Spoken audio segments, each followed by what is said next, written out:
এটা একটা বিপার বাড়ির অনুষ্ঠান। এখানে মাছ ভাতের অনুষ্ঠান করা হয়েছে। 4,000 লোকের নিমন্ত্রণ করছে। মাছ, দই, আলু ঘাটি দিয়ে মাছ রান্না করছে, দই নাই, পায়াস। 4,000 লোকের আয়োজন। এইটা দেখেন গ্রামের সব লোকের দাওয়াত করছে এবং বাইরের লোকের দাওয়াত করছে। প্রচুর পরিমাণে লোক হয়েছে এই গ্রামে। 4,000 লোকের আয়োজন। এখানে দূর দূরান্ত থেকে লোক এসেছে। 4,000 লোকের আয়োজন হচ্ছে নারায়ণপুর স্কুল মাঠে। দেখেন প্রচুর পরিমাণে লোকজন হয়েছে। দেখেন সব সারিবদ্ধ হয়ে বসে পড়ছে খাওয়ার জন্য। সবাই সারিবদ্ধ হয়ে বসে আছে অধীর আগ্রহে। খাওয়া দাওয়া প্লেট দেওয়া চলতেছে, খাওয়া দাওয়া হচ্ছে। 4,000 লোকের আয়োজন।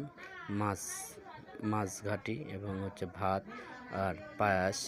নারায়ণপুর স্কুল মাঠ।